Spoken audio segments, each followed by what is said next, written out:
All right, so now we're official. We are recording. Welcome, everybody. We've got a rather small group tonight, but I've been doing these things for a lot of years. And well, first of all, what is it? It's November 18th, Monday, November 18th. But I was just reflecting on my teachings over the years. I remember maybe 2009, and I was doing workshops at my church, and I might have five people that signed up for the workshop. It was like a 3 hour workshop, and somehow I'd end up with one person. And interestingly enough, we had a really good time at those small gatherings. Mhm. And so I said all of that to say that there are advantages to having a lot of folks, but there are also some advantages to having a small number. And if I haven't told you this story, one of the biggest things that's helped me as a Course in Miracles teacher was I used to always be concerned about, oh, how many people did you have? And if the number was small, I felt like, well, maybe you're not doing something right. And what can you do better? And finally, Spirit said to me, how about this, Jim? Um, how about you be in charge of doing your part and I'll be in charge of who comes? And I said, thank you. That relieves such a burden. So I know the folks are here that are supposed to be here. So enough said on that. I think we have a good agenda tonight. We're back in our Oracle text reading of chapter 20. But if you saw Chapter the agenda, 12, right? I'm Chapter so 12? sorry. I'm ahead of, yeah, chapter 12. Thank you. Um, but I was led to put a discussion question on the agenda. And quite frankly, I looked at it tonight and I said, well, I don't know, is that still something worth talking about? And I finally decided, yeah, I think it still is. So, if you don't mind, let's just give the discussion question a try. Um, it may not seem to mean all of that to you at first glance, but I think it's at the core of ACIM's message. The discussion question is, what options do we have for living our lives if we know nothing? So let's make sure we're first on the same page. We hear a lot about in A Course in Miracles, whether directly or implied, that we don't know anything. What does that mean to you? You've heard this topic before. Why does Jesus say we don't know anything? I think he's referencing we don't know the true meaning of anything. What the purpose of it is. And does he do a comparison uh, to help explain that? Well, the comparison would be if we're coming from the ego or from the Holy Spirit, higher self. But what does he say we operate from if it's not knowing? Starts with a P. And the E. Projecting. Okay. Perceiving. Oh, yeah. Sleeping. Okay. Says we are perceivers and not knowers at all. Right? So what's a perceiver? A perceiver is one that has a separate point of view. Mhm. And that point of view, therefore, becomes variable from person to person, as opposed to knowing. When you know, there are no questions. True. In the world of perception, one of the phenomenon we encounter, have you ever noticed that every time you find an quote unquote answer, it leads to another question? Well, that's the characteristic of egos, Yes. which And is go where ahead. we are perceivers from the ego. Yes, it's all related to the ego belief system. Joan, are you with us? How are you feeling there? Yeah, I was thinking knowledge is a level 1 phenomena, so we can't possibly have knowledge in this level 2 realm. Yes, because it's split, it's separated, it's individualized, and therefore subject to variability. It's like you have control over knowledge, but that can hardly be true if each person sees things differently.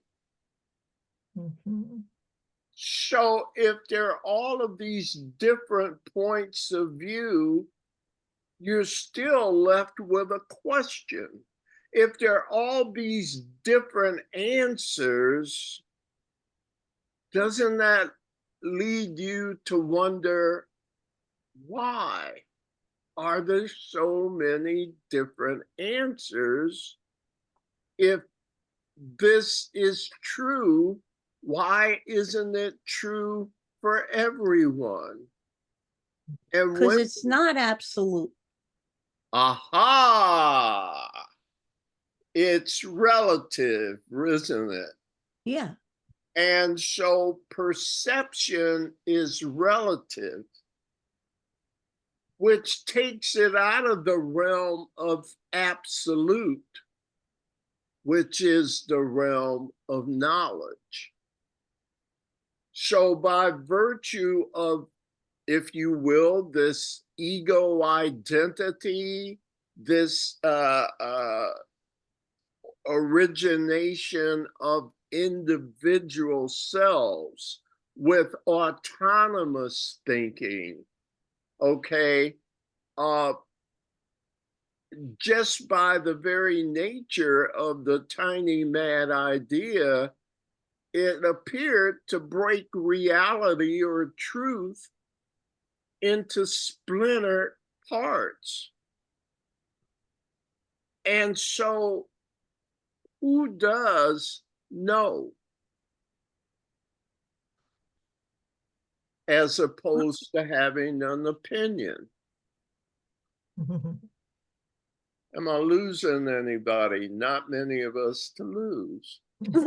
So, I'm starting to, at the end of our discussion question, to see if we can get a consensus that we agree with the course's teaching that we don't know anything. Well, we don't know anything when we're coming from the ego. That doesn't mean we don't know anything in general.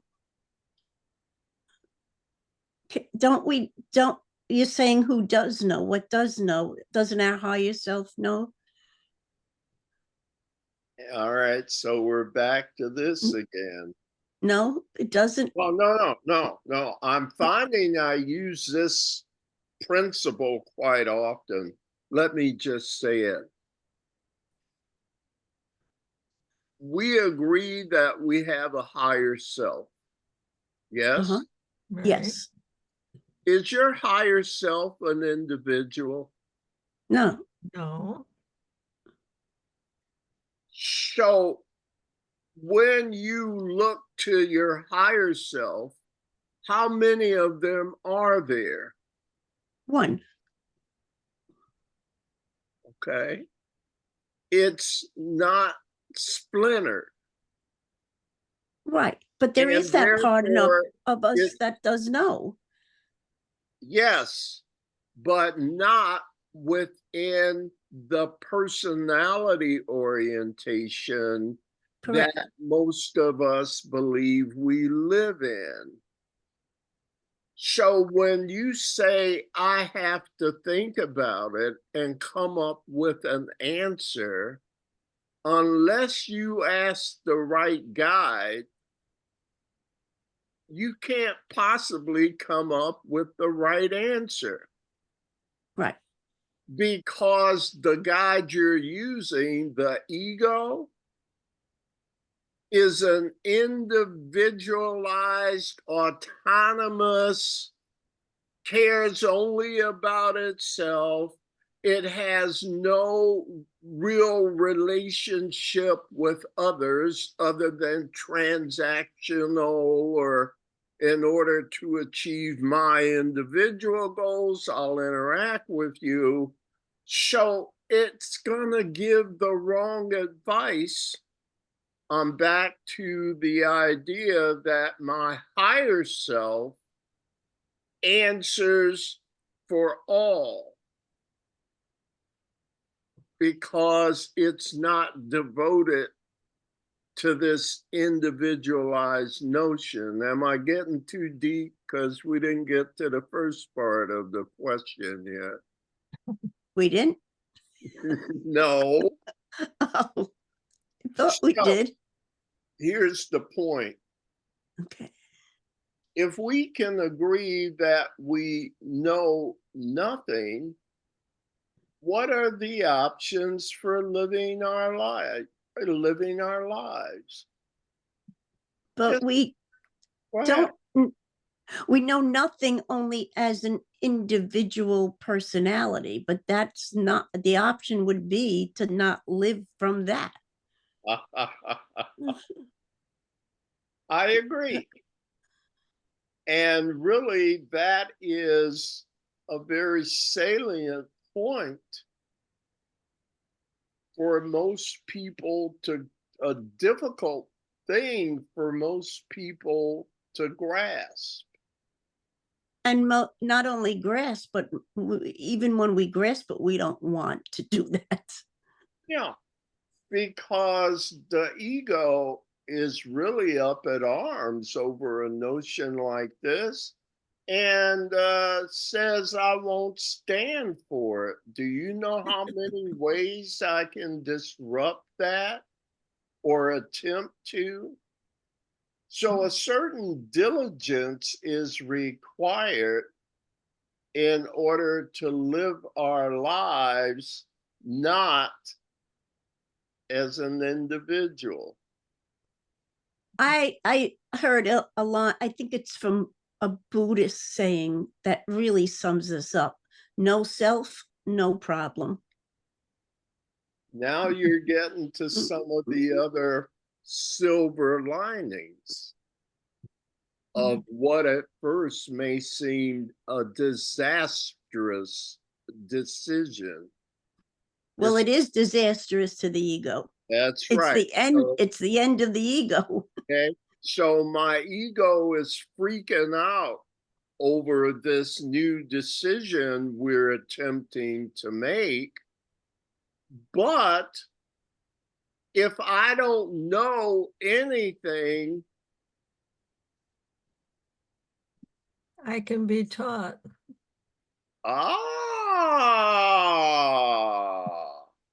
And the way to be taught is to let go and trust that there is a higher self. Mhm.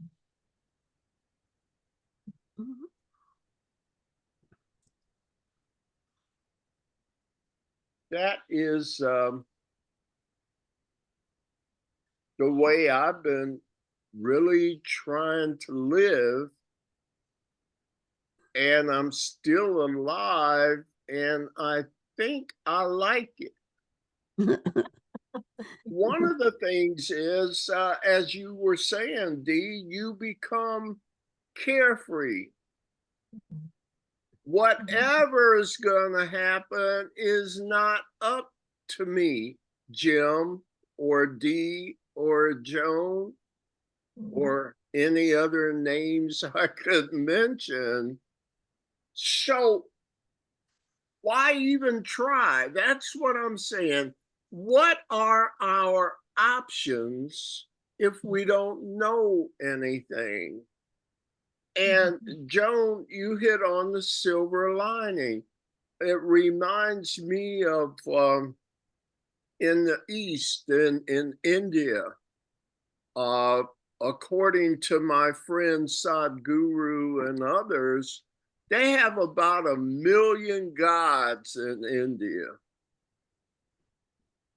And there are homes where there's a family of 6 people. And some worship this and some worship that and some. The whole point is, if you stop trying to say, no, this is the way, and your brother says that's the way, instead of fighting them over it, you say, okay, because in the ultimate sense, it'll work itself out. Maybe you were both wrong. Or maybe they were right. I mean, what difference does it make in the end? Only the truth is true. You've heard Jesus say that in the Course. Right. But if you're willing to not know anything, you can be taught. For example, can you just observe and kind of start to see what works and what doesn't work? Yeah. Sure. If you don't do anything, will things still happen? Yeah. And if those things happen, will they give you an impression of one sort or another? Sure. And can you use those findings as kind of building blocks to get a good idea of what the truth is? Yes. For example, if you see the seasons come up one after the other. Hi, Kathleen. Thank you for Hi, joining. sorry I'm late.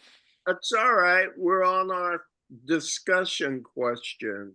Okay. If you didn't make any assumptions, ladies, and saw and observed the seasons of the year, And it seemed first there was a kind of warmer season, and then it got hotter, and then there was a cooler season, and then it got real cold, and then it got warmer, and then it got, and if you just watched it, could you draw some conclusions about how it works? Yeah. Would you have to think about it a lot or make postulates or theories? Or wouldn't common sense just kind of give you a, oh, it's getting warmer now, it'll probably start to peak and get even warmer? Mm. Right. And you wouldn't have to worry about, is that going to happen next year? Well, gee, it's been happening as long as we know. So that's probably how it works. So it's a very calm understanding that comes to you if we just learn to be quiet and to stay alert and just watch how it happens. The solar eclipse, was it last year? Yes. This year. How long has that been going on? Forever. So seems like there's some precision that's going on, doesn't it? Yes. Now, you don't have to read that in a book. You can just hang around and watch how stuff ebbs and flows. It has a certain constancy to it. What is its nature? Well, if we removed all the humans from Earth, the Earth would flourish. Yes? I don't know. Oh, well, that's a good point. Okay. But the indications seem to be that the exploitation of this planet has come from human intervention with it, rather than it being a phenomenon of nature itself. Nature seems to have a flow about it that is self-sustaining. Wouldn't you agree? Yeah, I would certainly agree that humans change the flow. And otherwise, the flow would be kind of peaceful overall. I don't know. That I'm not, I I don't mean, know, but there's hurricanes and there's forest fire. I don't know. Is a hurricane bad? Well, I think what you're describing is true of the ego too. It makes its perception is based on the patterns that you've experienced in your life.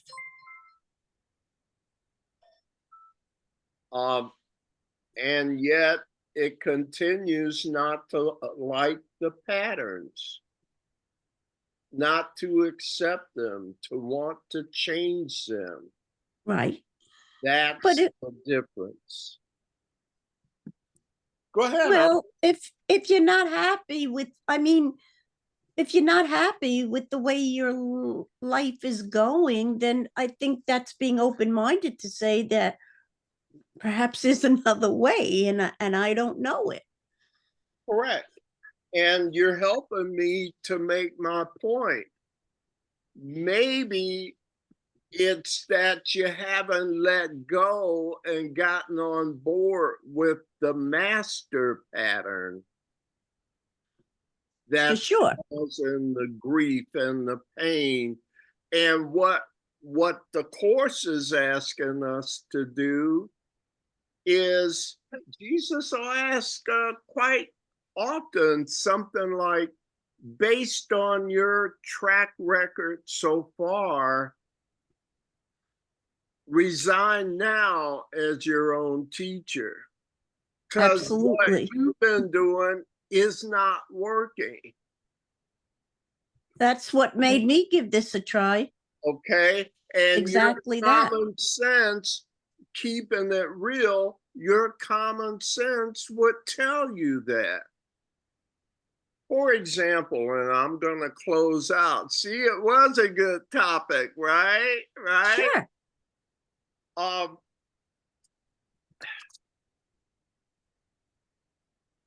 Well, I had this final example, and now, oh my God, it's escaping. All right. Hello, Cheryl and White. Thank you for being No, here. You got my link to the meeting. yes, I did. Well, Thank we're you. just about finishing up with this discussion question, which says, what are our options for living if we know nothing? And where I'm headed with it to close, oh, I know, I'll do one more last example. Okay. How many people have gone to school and gotten PhDs? Really smart. How many? Good Okay. number. All right. Yeah, a lot, right? Right. Yeah. Over time, you'd think the world would be a better place by now with all of these smart people. So we say education is the key. But apparently that don't work. It's book learning. It's ego learning. It's what are you being educated about? Right. What are you being taught? Because whatever it is, it don't work. Very humbling, isn't it? But it's still along the lines to me of resign as your own teacher, trust in your higher self as the teacher. And it is a great teacher because it knows rather than perceives. So that's my speech on it. We might say it another way. Let go and let God. Stop kicking and fighting and screaming as if you were in charge. You clearly are not. Comments? I agree with that. Yeah. Whew, all right. So I'm glad I left it in there for tonight. Listen, why don't we get into our official study tonight? Because we're on page 228, chapter 12 in the text.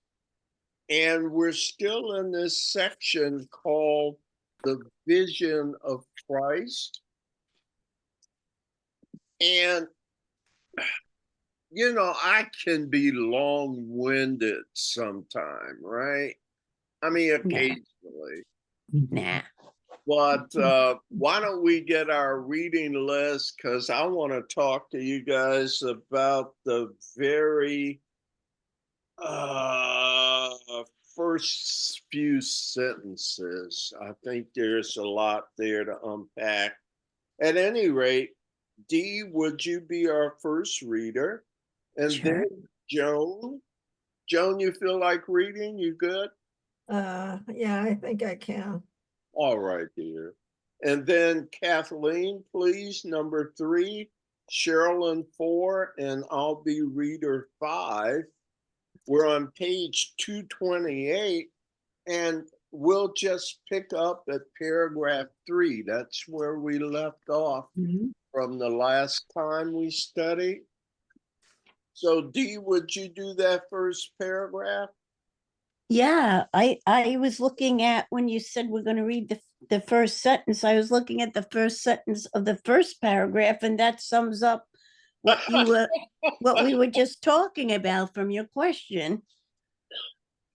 It says the ego is trying to teach you how to gain the whole world and lose your own soul. Uh, That's the punchline to your question. that's what do you see? This course does not talk about a lot of different things. It tells you the same thing over and over and over and over until the light goes on and you say, oh, this is another form of the same thing. And you'll start to understand the teaching technique that's being employed. You know, you've heard course students that say, you know, like seasoned course students, well, really, if you just read the very first page, you know, this is a Course in Miracles, it's that first page, nothing real can be threatened. They say you could just read that and close the book. But for us, it contained everything there that it took 1,200 pages to give you examples of. Nothing real can be threatened, not by you, certainly. Okay, you should give that effort up and get on the bus, because only that bus is sustaining. Nothing else is. So thank you for pointing that out again. Comments or questions on what Dee was just saying? All right, you want to move to paragraph 3 then, my friend? Sure. Please. You do not want the world. The only thing of value in it is whatever part of it you look upon with love. This gives it the only reality it will ever have. Its value is not in itself, but yours is in you. As self-value comes from self-extension, so does the perception of self-value come from the extension of loving thoughts outward. Make the world real unto yourself, for the real world is the gift of the Holy Spirit, and so it belongs to you. All right, so if you don't mind, why don't we stop there for a minute and talk about the first 3 sentences. As a matter of fact, I think I put that as the quote at the top of our agenda for tonight. Anybody want to tell me what Jesus is saying here about the only thing of value in the world is whatever part of it you look upon with love? Which is the basis for the Course in Miracles Yeah. altogether. Well, Would it have to do with the fact that we're really at home in heaven, dreaming of exile? Right. And so, yeah, I'd say kind of bravo to both of your responses. mm, Maybe this will help. He says, the only thing of value in it is whatever part of it you look upon with love. This gives it the only reality it will ever have. You said, Sherilyn, it's kind of the whole basis of A Mhm. Course in Miracles. It's all about love. Well, what and is the purpose then of the world? He it's said a place, it has no purpose right? except one. Isn't that what's implied here? It gives us a place to do the work we need to do. Ah. And what was that work? It gives us the only reality that it will ever have, which is to look upon the world with love. Yeah, and doesn't he end up with something about in later about it about the real world? I think down in sentence Yeah. Make the world real unto yourself, for the real world is the gift of the Holy Spirit, and so it belongs to you. so what is the world's only Purpose redeeming purpose? to teach us to be love. To be love. Okay? Again, the world is a lesson. It's a place for you to understand what you truly are. Oh.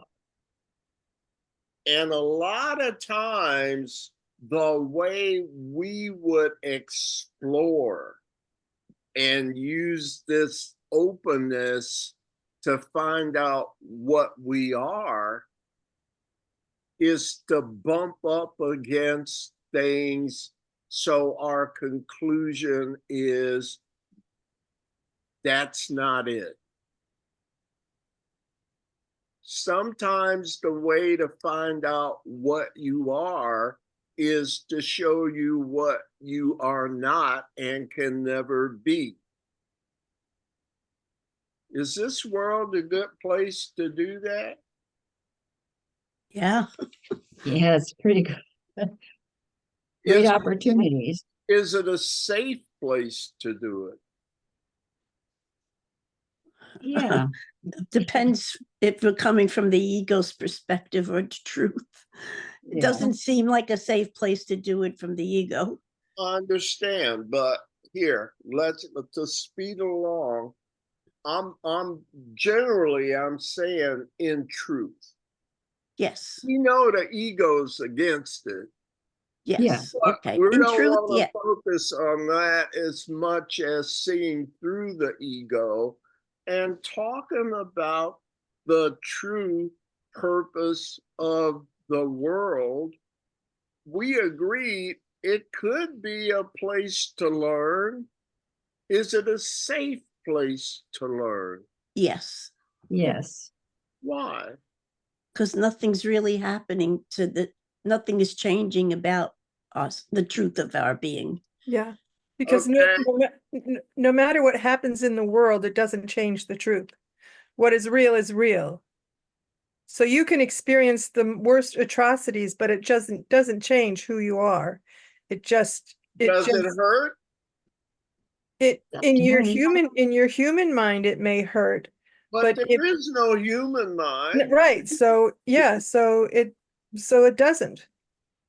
Okay. It doesn't change the truth. So is it a safe place to learn? Yeah. Yes. Yeah. Yes. If you're at home in God, dreaming of exile, it means you're not here. Or Right. does that make sense? Yeah. Yeah. So there are no. I was watching the news. There's a serial killer in New York tonight, stabbing and killed one. Uh, does it hurt? Are there really any broken bones? Or is it a stage play?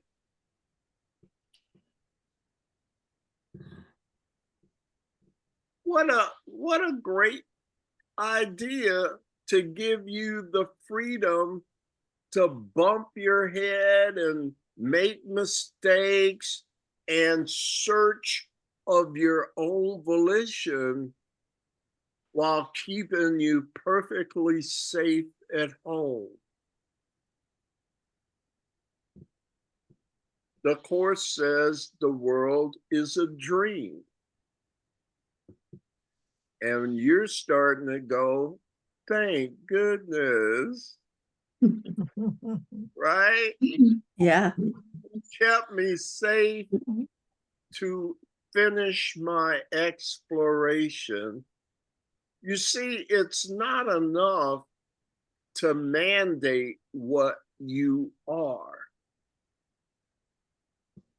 Well, it makes it safe to look at the world and go, that's not who I am. So I don't have to get swept up in it. Okay.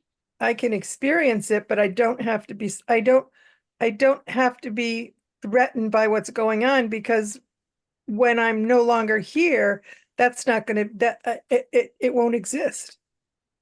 So when Jesus makes a statement like in the Bible, be in the world, but not of Not it, of it. Exactly.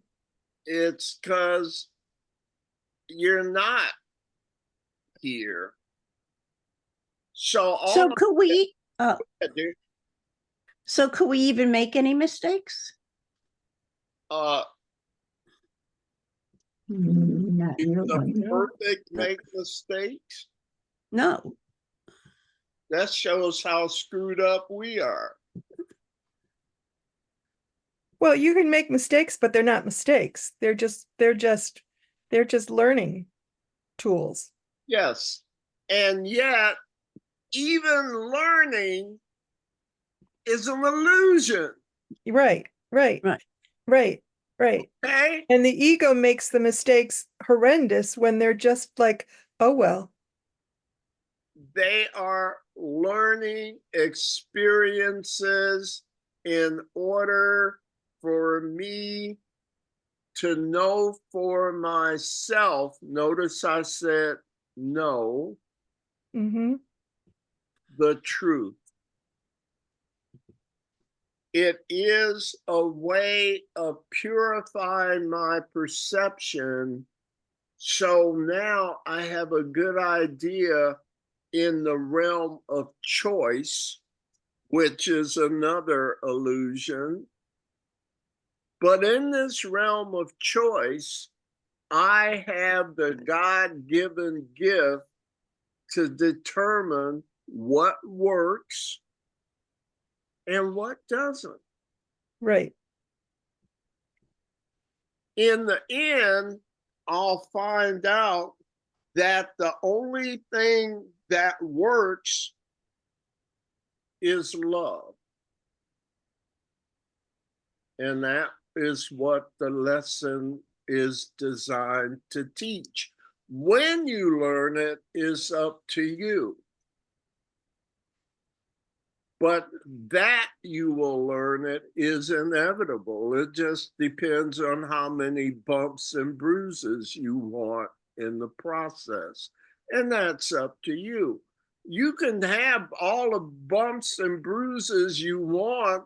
It's not a heartless God that's giving it to you, because you're home safe the whole time. And we don't even have to learn it because Say we that again. already know. And we Yes. don't even have to learn it because that is already who we are. But that's what you have to learn, is that you don't have to learn. True. These enormous paradoxes. The purpose of time is to teach you there is no time. The purpose of learning is to teach you you already know True. and not perceive. Because your higher self, you like this one, Sherilyn, we said it before you came again, because your higher self is not an individual. and neither are you. You're part of a collective with a collective purpose, not a little old itty bitty individual purpose. It's like you made the infinitesimal circumscription of eternity into this little dot that you think is glorious, called Kathleen, Sherilyn, Dee, or Jim, or Joe. Wow, aren't they great? Compared to what, people? Get on the bus. Better sooner than later, but that's up to you. So that's my speech on the first 3 sentences. What do you think?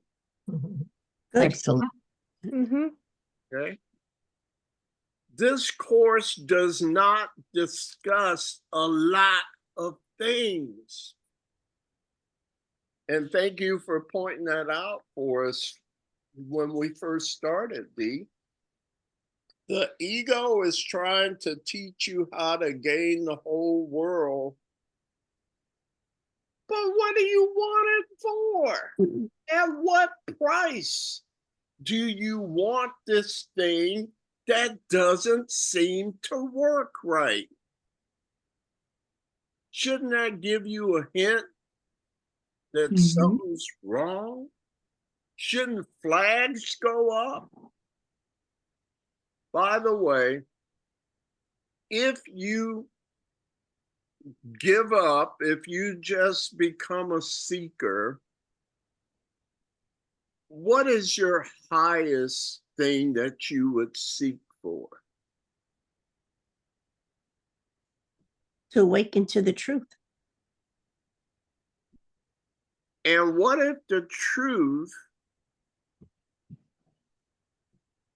is oblivion?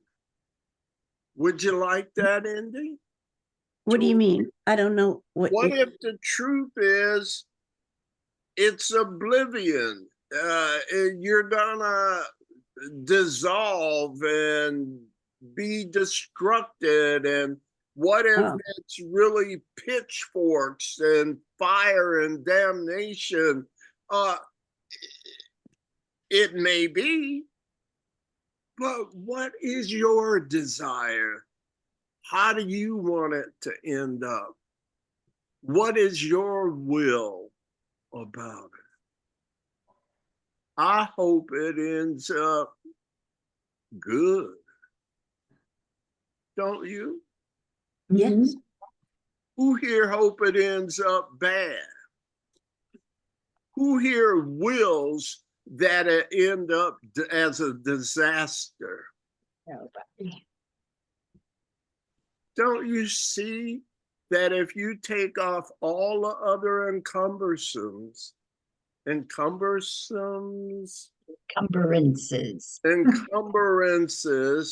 you, my dear, don't you see there is no difference between your will and God's will? Yes, see that. Your ego says there are differences.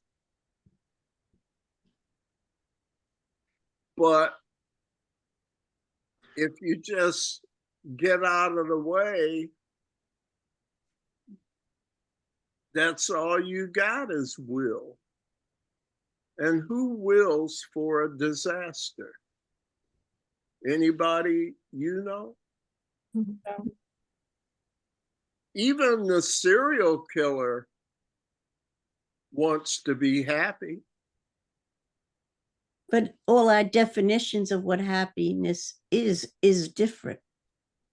So And we don't know. yes, but do you see how in common they're all want to be happy, but their approaches they vary, extreme variance. Well, the meaning of what happiness is different, not just the approaches. Some people like the thrill of a happiness, and then the depression into it doesn't last. What a substitute for happiness, right? That's not what I'm looking for, but maybe some folks are more desperate than me. They think they have to take whatever they can get. I don't know. That's not up to me. We barely did a paragraph, didn't we? Well, that's okay.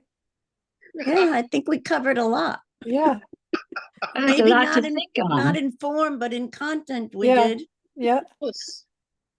There's a lot to think over, you know, and to work Yeah. with. And so I'm just trying to get you to see that you could take, well, it's not the only book you can have these experiences with, but Mm-hmm. you just take a few sentences and talk about them, and just they get so deep. Here's one other thing, and this is a more contemporary example that struck me as a management professional from the healthcare business world. Mhm. The more you specialize, the more you see the relationship of your specialty to the general. Yeah. If you were a janitor mopping floors, you need a cleaning solution, right? Mhm. You said, okay, my boss, my supervisor left this cleaning solution. You dump it in some water and mix it up and start mopping. But who chose the cleaning solution for you to use? What did that person have to understand in order to buy the right cleaning solution for that job? Your department head probably had to go to school for something, and they talked about, I don't know, chemistry. Do you see how, in order to choose something as relatively mundane as a cleaning solution, someone had to understand much broader phenomena, much broader things, in order to build a bridge? Do you just go and slop some material out there, or do you have to be in touch with people that understand physics? People that understand. Okay, so the more you specialize, the more you'll start to see how every specialty is related to other specialties. Isn't that weird?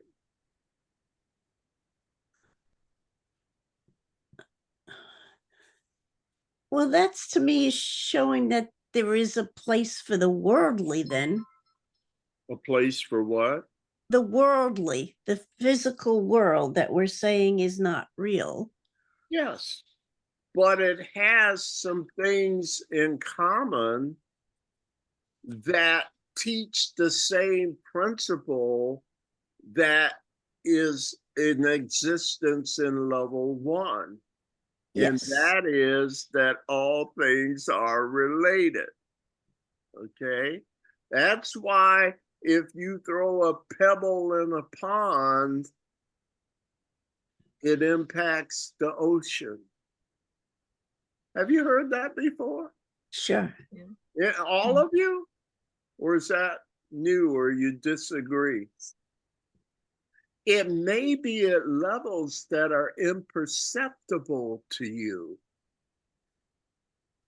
But a stone in a pond nudges the ocean.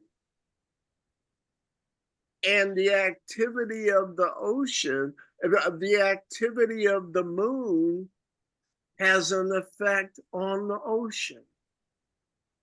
These are principles in level 2 that also exist in level 1. So when you start to think as a janitor that I don't have to know anything about chemistry and I just do my job and chemistry has nothing to do with me, you're being very short-sighted. Mm. Would you like to see things more clearly and see a better picture of reality even here in this world? There are plenty of examples of level 1 in operation in level 2.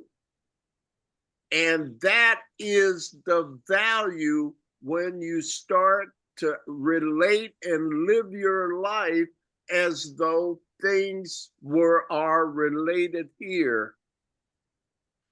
Because now you're starting to approximate.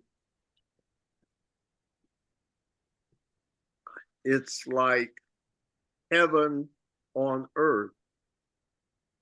Same principles work here if you choose to allow it. And the way you can allow it is simply get out of the way. The silver lining is that you will become more carefree, you will relax more, and everything you ever wanted to know will be brought to you. Okay? You don't have to go get it. Just keep your arms open. It will be brought to you Mm. at the appropriate. Just let it be. Oh God, that's the Beatles. Maybe we should close on that. This was great. Thank you. Yes. You're Yeah. very welcome, my friends. Thank you for indulging. This is different for me, and I really appreciate having a group here where we can just go in depth, and we'll be ready for what, paragraph 4 next time? Mhm. Mhm. All right. I'm You going. know, there's a word. So you know, I study metapsychiatry also, and in that they describe what you're talking about as everything here in this physical realm in level 2 is a symbolic structure pointing to the truth, pointing to some truth. Okay. And that is the value that this world holds. Don't try and get rid of it. It's a lesson. Don't let your dog eat your homework. Okay. Okay. All right. We're It was going. great. Thank you. You're quite welcome. You guys have a Namaste. good. Yes. Thank you. Namaste. Namaste, Namaste. everyone. Namaste. I'll see you soon. Bye Feel bye. better, All right. Joan. Yep. Take care, Joan. Okay, Bye thank bye. you. Bye-bye. Bye-bye.